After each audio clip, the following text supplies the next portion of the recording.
Kali ini saya akan membagikan penjelasan tentang More Than Just a Game. Kali ini saya akan membahas tentang statistik waktu bermain. Apa saja bukti bahwa seseorang kecanduan bermain game online? Dalam tipe game MMORPG atau Massively Multiplayer Online Role Playing Game, salah satu jenis game yang paling adiktif. Ahli-ahli riset menemukan bahwa 8% pemain MMORPG bermain lebih dari 40 jam seminggu. Kira-kira 18% mengaku mengalami masalah akademis, finansial, kesehatan, dan sosial. Karena kebiasaan bermain game, mereka setengah populasi pemain game MMORPG mengaku bahwa mereka kecanduan dengan game. 21% main pernah mengalami 10 jam sekali main. Para pecandu paling parah bisa menghabiskan 16 jam bermain dalam satu hari. Namun jumlah jam bermain tidak selalu menentukan apakah seseorang kecanduan game. Banyak tes untuk mendiagnosa kecanduan bermain game telah diajukan, tetapi menurut saya diagnosa yang paling sederhana dan berguna adalah bermain game menjadi suatu kecanduan jika itu menjadi fokus utama dari kehidupan Anda sehari-hari. Ketika pikiran untuk bermain game terngiang-ngiang setiap menit dalam hidup kita, ketika kita mengorbankan relasi, kesempatan, pekerjaan, pendidikan, atau kesehatan, dan untuk bermain, kesehatan Anda untuk bermain, ketika segala sesuatu selain tampak membosankan dan tidak menarik dibandingkan kesenangan bermain game, Anda tidak membutuhkan diagnosa klinis, Anda memang kecanduan video game. Dan Anda memang harus berhenti.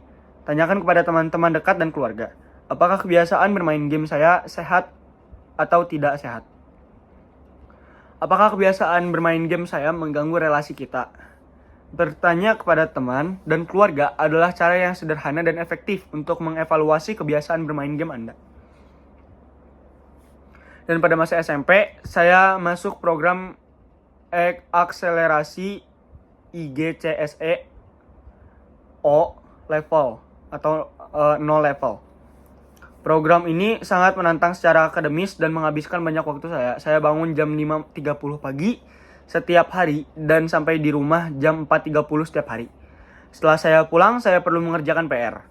Hampir tidak ada waktu untuk mencoba hobi lain. Jadi saya bermain game. Saya mulai kecanduan game ketika saya di SMP kelas 1. Tetapi tidak kelihatan parahnya sampai masa SMA saya. Saya pindah sekolah untuk SMA di sekolah dengan kurikulum Amerika. Saya pindah ke program IGCSE dengan 14 mata pelajaran intensif untuk 9 jam sehari. Ke program akademis Amerika yang hanya menuntut 6 jam sehari. Tiba-tiba saya punya banyak waktu luang dan saya tidak tahu cara memakai waktu itu. Jadi saya melakukan apa yang selalu dilakukan dalam waktu luang saya bermain. Saya bermain dan saya bermain. Dan saya bermain. Untuk 8 bulan pertama saya di SMA, saya hidup berpisah dari orang tua dan hidup di tempat kos. Banyak pecandu game online menganggap game sebagai sesuatu yang bisa mereka gunakan untuk memenuhi kebutuhan yang tidak terpenuhi dalam kehidupan mereka. Saya mengerti keinginan memakai main game sebagai suatu pelarian, namun ini bukanlah suatu alasan yang baik. Saya tidak melarikan diri di tempat yang aman. Saya melarikan diri ke dalam jebakan yang menyakitkan. Dan renungan hari ini yaitu tanggal 19 Desember 2024 bertemakan tentang second hand atau tangan kedua. Mari kita buka Alkitab di Ibrani 13 ayat 16. Janganlah kamu lupa berbuat baik dan membagikan apa yang kamu miliki, karena kurban seperti itulah yang menyenangkan Allah. Guys, Tuhan udah kasih berkat buat kita, bukan?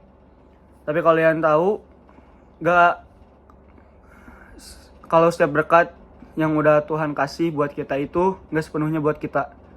Sebagian berkat yang udah Tuhan kasih buat kita adalah titipan dari Tuhan supaya kita membagikannya untuk orang yang membutuhkan. So, pasti jadi tugas kita buat memberikan sebagian berkat kita buat orang lain ya guys. Kita bisa membagikan berkat ini kita lewat makanan, uang, atau bahkan barang. Kita juga bisa membagikan barang yang gak kepake yang ada di rumah kita. Misalnya pakaian, tas, sepatu yang udah gak kita pakai lagi. Nah, tapi barang tersebut adalah barang yang masih layak dipakai. Jangan sampai kita memberikan barang bekas yang udah rusak sama orang lain. Meskipun barang bekas, tetaplah kita harus memilih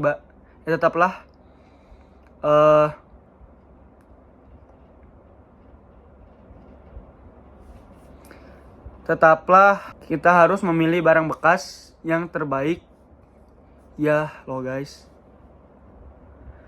So, yuk mulai hari ini belajar untuk memberikan yang terbaik meskipun itu barang bekas.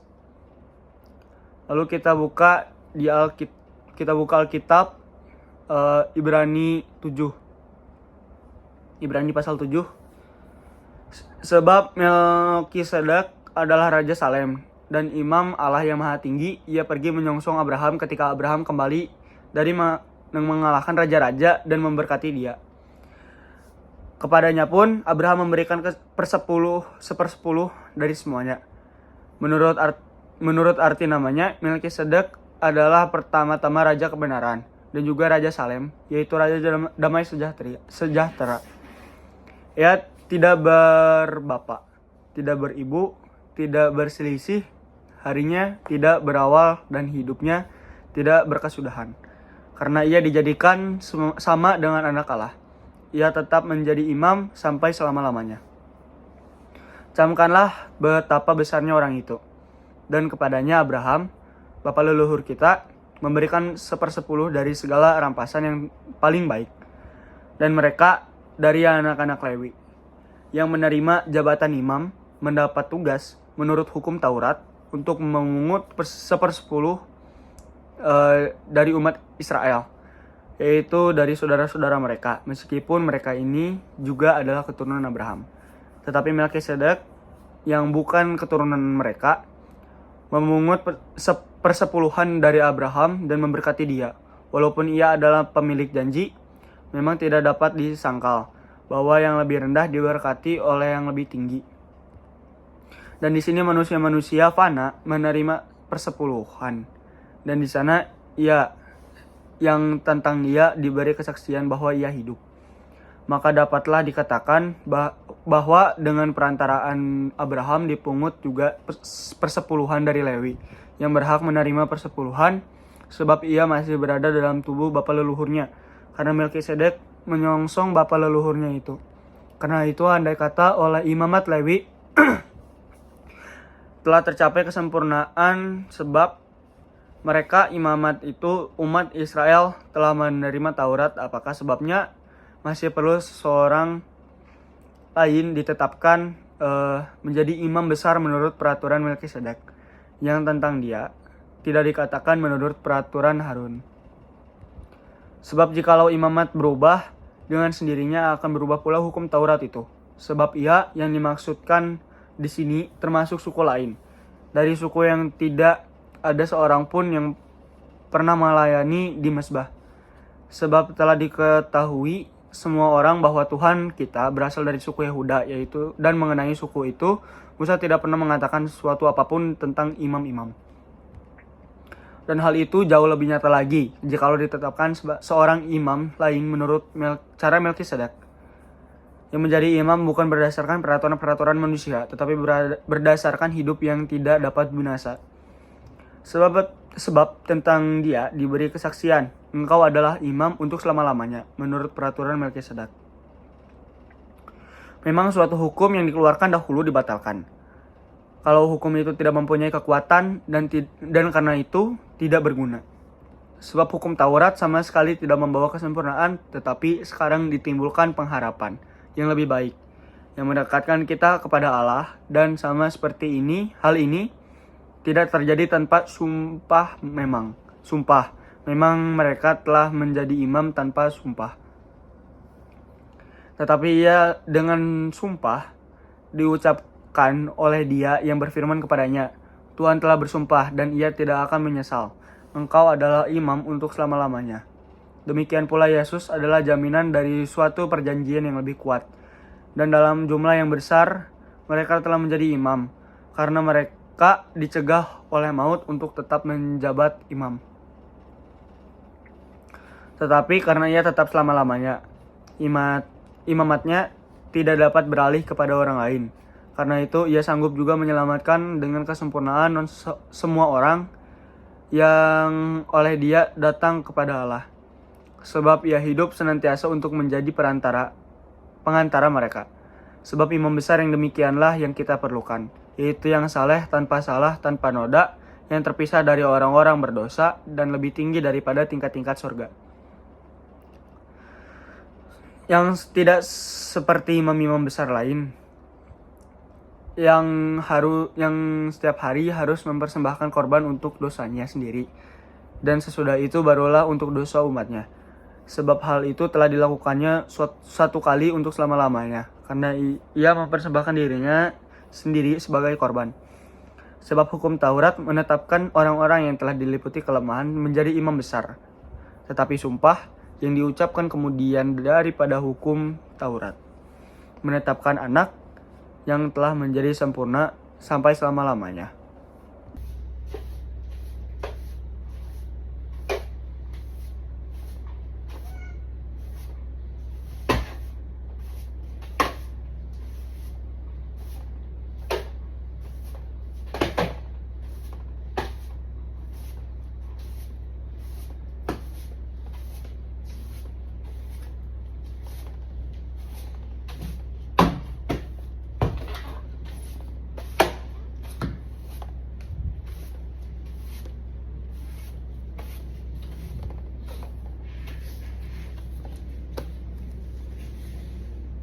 Kali ini saya akan membagikan penjelasan tentang More Than Just a Game.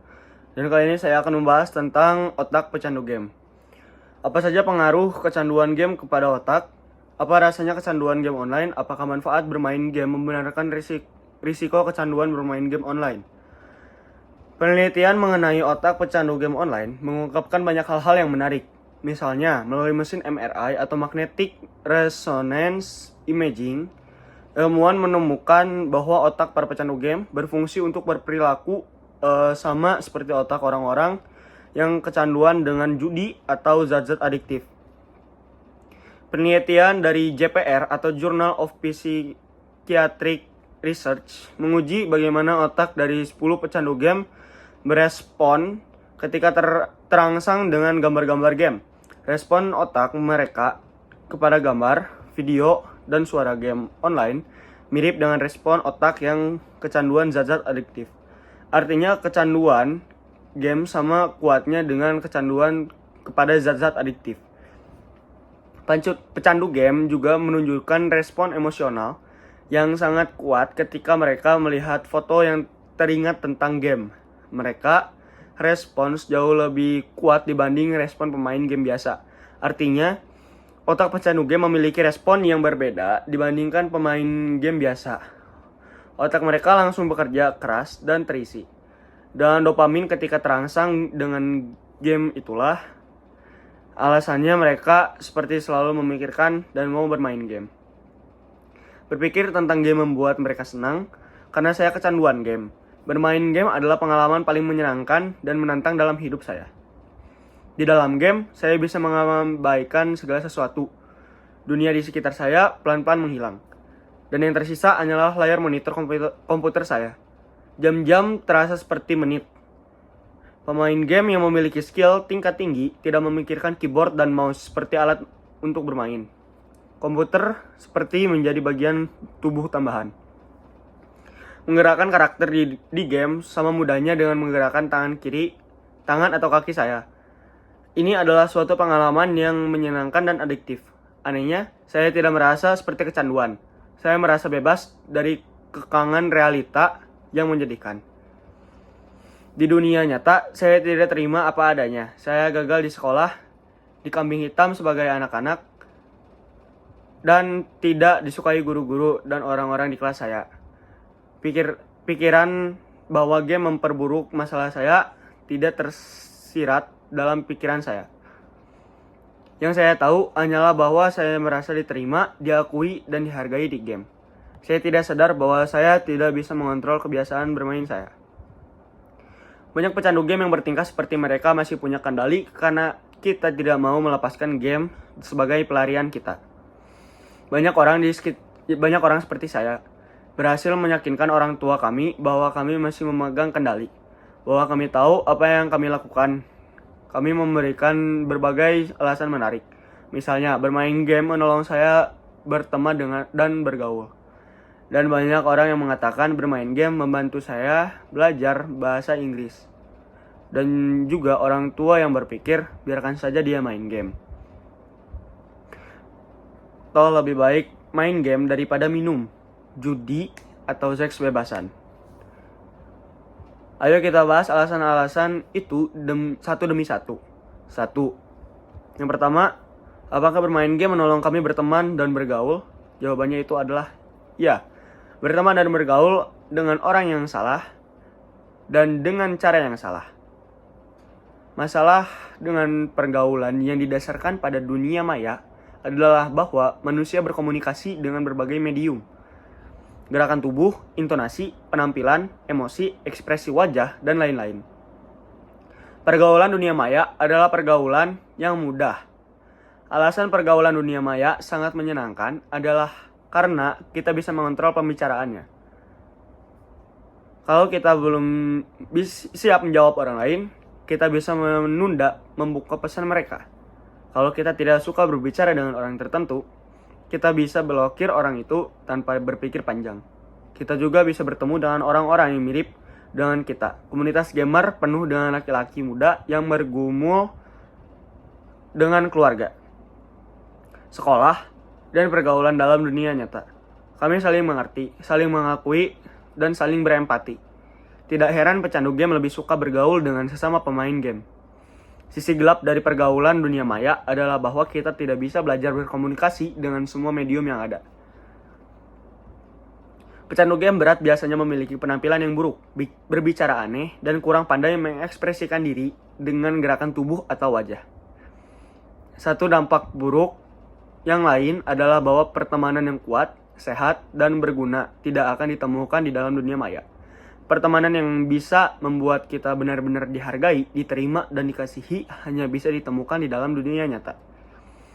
Yang kedua, apakah game membantu kita belajar bahasa Inggris? Ya, dengan cara yang tidak sehat. Ada banyak cara untuk belajar bahasa Inggris tanpa mengambil resiko kecanduan game. Saya bisa fasih belajar bahasa Inggris melalui membaca buku, menonton film, dan bergaul dengan orang yang berbicara bahasa Inggris. Memang ada banyak game single player yang didesain untuk mengajar bahasa Inggris. Game-game ini bagus dimainkan untuk anak-anak, tetapi banyak game didesain khusus untuk menyenangkan daripada khusus untuk mengajar bahasa. Apa bedanya game edukasional dan game adiktif? Game edukasional membosankan setelah beberapa jam. Game yang adiktif bisa dimainkan ratusan atau bahkan ribuan jam tanpa membosankan.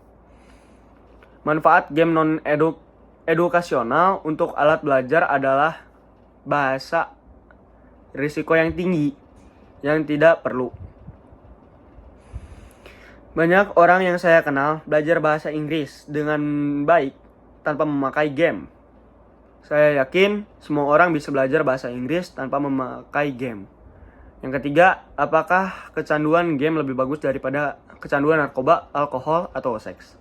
Pertanyaan ini membuktikan bahwa sang penanya tidak mengerti bahaya dampak kecanduan game. Riset sudah menunjukkan bahwa tingkat adiksi game bisa sama mengikat dan mempengaruhi seperti zat-zat adiktif.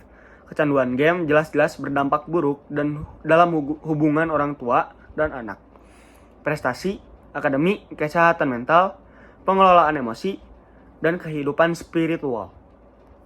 Kecanduan game bukanlah alternatif yang layak diterima hanya karena ada kemungkinan masalah yang lebih buruk.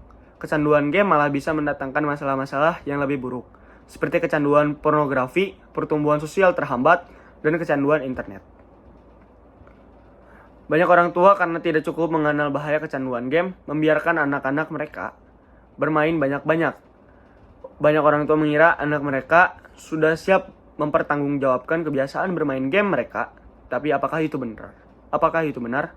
Menurut riset, banyak anak-anak benar terbelenggu karena mekanisme adiksi. Faktanya adalah anak-anak bahkan pada usia remaja belum bisa bertanggung jawab sepenuhnya dengan pemakaian gadget. Dan orang tua masih wajib melindungi kami dari bahaya kecanduan. Siapa yang membelikan HP, siapa yang membelikan laptop, siapa yang membayar tagihan wifi, siapa yang mempertanggungjawabkan keayahan dan keibuan kepada Tuhan. Jelas bukan anak-anak. Remaja punya andil pada masalah. Tetapi kalau ada anak-anak yang kena kecanduan game, orang yang memegang tanggung jawab utama adalah orang tuanya, bukan anak. Apakah masuk akal jika seseorang memberikan kunci mobil kepada anak 8 tahun dan memarahi anak itu ketika anak itu tabrakan mobil? Tidak masuk akal juga jika orang tua menuntut anak-anaknya untuk bertanggung jawab sepenuhnya ketika memakai gadget. Dan renungan hari ini yaitu pada 18 Desember bertemakan 24 hours atau 24 jam. Mari kita buka di Mazmur 5 ayat 3. Tuhan, pada waktu pagi Engkau mendengar seruanku. Pada waktu pagi aku mengatur persembahan bagimu, dan aku menunggu-nunggu. Tuhan telah memberikan waktu kepada setiap orang, yaitu 24 jam sehari. Namun setiap orang menggunakan waktu tersebut dengan berbeda. Ada yang menggunakannya untuk kerjaan, sekolah, hobi, main game, dan lainnya. Sadar gak sih guys, kalau kebanyakan dari kita itu menggunakan waktu hanya untuk kesenangan kita sendiri. Hanya untuk diri sendiri gitu. Padahal kita seharusnya bisa memberikan waktu kita untuk Tuhan yang telah memberikan waktu tersebut sama kita. Dan dari 24 jam itu kita bisa memberikan waktu yang kita punya untuk dekat sama Tuhan kok. Cuma 1-2 jam sehari aja. Gak banyak kan? Apalagi kalau ingat kebaikan Tuhan sama kita, seharusnya kita bisa loh meluangkan waktu untuk Tuhan seperti saat teduh atau baca Alkitab. Yuk mulai belajar, kasih waktu terbaik kita untuk Tuhan ya guys. Lalu ayat hari ini di Ibrani 1. Allah berfirman tanpa perantaraan anaknya. Setelah pada zaman dahulu Allah berulang kali dan dalam pelbagai cara berbicara kepada nenek moyang kita dengan perantaraan nabi-nabi. Mereka pada zaman akhir ini ia telah berbicara kepada kita dan perantaraan anaknya yang telah ia tetapkan sebagai yang berhak menerima segala yang ada oleh Dia Allah yang menjadikan alam semesta. Ia adalah cahaya kemuliaan Allah dan gambar wujud Allah dan menopang segala yang ada dengan firman-Nya yang penuh kekuasaan. Dan setelah ia selesai mengadakan penyucian dosa, ia duduk di sebelah kanan yang maha besar, di tempat yang tinggi, jauh lebih tinggi daripada malaikat-malaikat. Sama seperti nama yang dikaruniakannya kepadanya jauh lebih indah daripada nama mereka. Karena kepada siapakah di antara malaikat-malaikat itu pernah ia katakan, "Anakku, engkau telah kuperanakan pada hari ini, dan aku akan menjadi bapaknya, dan ia akan menjadi anakku." Dan ketika ia membawa pula anaknya yang sulung ke dunia, ia berkata, "Semua malaikat Allah harus menyembah dia." Dan tentang malaikat-malaikat ia berkata, "Yang membuat malaikat-malaikat dan menjadi badai dan pelayanannya menjadi nyala api." Tetapi tentang anak ia berkata, "Tahtamu ya Allah tetap untuk seterusnya selamanya, dan tongkat kerajaanmu adalah tongkat kebenaran. Engkau mencintai keadilan dan membenci kefasikan. Sebab itu Allahmu telah mengurapi engkau dengan minyak sebagai tanda kesukaan, melebihi teman-teman sekutumu. Dan pada mulanya, ya Tuhan, Engkau telah meletakkan dasar bumi dan langit adalah buatan tanganmu. Semuanya itu akan binasa, tetapi Engkau tetap ada. Dan semuanya itu akan menjadi usang seperti pakaian, seperti jubah dan Engkau gulungkan mereka."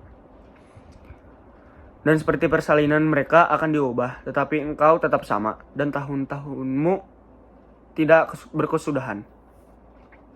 Dan kepada siapakah di antara malaikat itu, ia pernah berkata, duduklah di sebelah kananku, sampai kubuat musuh-musuhmu menjadi tumpuan kakimu. Bukankah mereka semua adalah roh-roh yang melayani, yang diutus untuk melayani mereka, yang harus memperoleh keselamatan.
Nah.